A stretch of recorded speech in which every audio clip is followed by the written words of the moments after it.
যে আমৰা সবাই শান্তি শৃঙ্খলা বজায় ৰাখি আমাৰ কাৰ্যসূচীভাগ সফল ৰূপায়ণৰ ক্ষেত্ৰত সহযোগিতা আগবঢ়াব। আমি যদিও জিলা প্ৰশাসনৰ তৰফৰ পৰা আপোনালোকলৈ বিনম্ৰতাৰে অনুৰোধ জনাইছোঁ, আজি অনুষ্ঠিত হোৱা প্ৰত্যেকটো কাৰ্যসূচীতে আপোনালোকে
আজি এই অনুষ্ঠানখন অধিক গৌৰৱময় কৰি তুলিছে।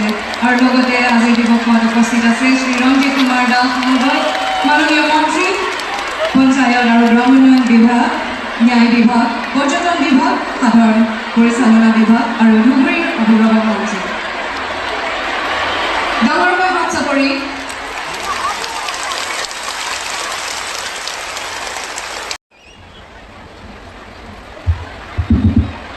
খবৰ কেনেকুৱা বাবা মাজৰ পিছত কৈ লওঁ হা। খবৰ কেনেকুৱা? ইমান ভাল নহয় নেকি? কিমান ভাল খবৰ? এটাতো ইমান হ'ব পাৰে, ইমান হ'ব পাৰে, কিমান ভাল খবৰ? ৰাতিপুৱা ঘৰত কেইটা বজাত আহিছে? কেইটা বজাত আহিছে ঘৰৰ পৰা? 5টা, 8টা, 8টা বজাত চাহ তাহ খাই আহিছেনে নাই ঘৰত? ৰাতিপুৱা চাহ তাহ বনাইছেনে নাই ঘৰত? আজি নাই বনোৱা। ঘৰৰ মালিকে আজি কেনেকৈ চাহ খালে? নাই খোৱা। ভগৱান, আজি যদি চেক লৈ নাযায় ঘৰত বহুত জোকাব, হয়নে নহয়? গতিকে চেক লৈ যাব লাগিব নে নালাগে? লাগিব। ঠিক আছে, আজি আপোনালোকে ইয়াতে চেকো পাব আৰু মই কেইটামান কথা ক'ম, ভাল কৰি শুনিলে ভৱিষ্যতলৈ আৰু চেক পাব। হ'ব? ঠিক আছে। আজিৰ সভাত আমাৰ মাজত উপস্থিত অসম চৰকাৰৰ সন্মানীয় মন্ত্ৰী ৰঞ্জিত দাস ডাঙৰীয়া, জীৱেশ ৰয় ডাঙৰীয়া, অশ্বিনী ৰায় চৰকাৰ ডাঙৰীয়া, অশোক সিংহী ডাঙৰীয়া, গণেন্দ্ৰ মুছাহাৰী ডাঙৰীয়া, দেৱময় চানিয়া ডাঙৰীয়া, দীপক সাহা ডাঙৰীয়া, 423 গৰাকী নগৰ অঞ্চলৰ মহিলা আমাৰ মাজত ইয়াতে উপস্থিত হৈছে।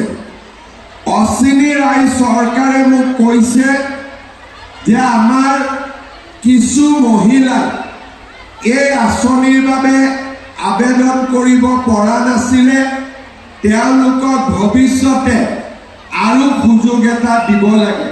মই নিশ্চয় যিসকল মহিলাই এই আঁচনিত আবেদন কৰিব পৰা নাই বা কিবা কাৰণত মিটিঙত ভাল লাগিছে, মহিলাৰ লগত ল'ৰাও বহুত আহিছে, আজি পুৰুষো বহুত আহিছে। এইফালেও পুৰুষ আছে, সেইফালেও পুৰুষ আছে।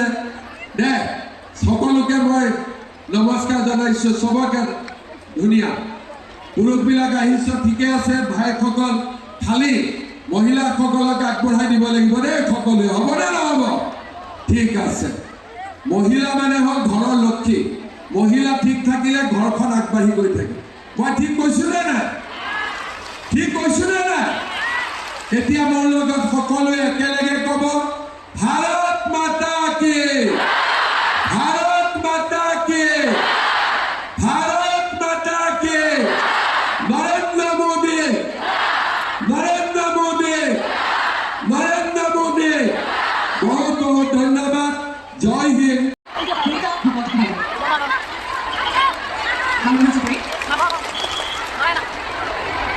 ইয়াৰ পিছতে কুলি আত্মসহায়ক গোটৰ মিনতি বালা ভট্টাচাৰ্য ডাঙৰ কথা কৰিছোঁ। ধন্যবাদ। আৰু আসনতে বহি থাকিবৰ বাবে আমি বিনম্ৰতাৰে অনুৰোধ জনাইছোঁ। ধন্যবাদ।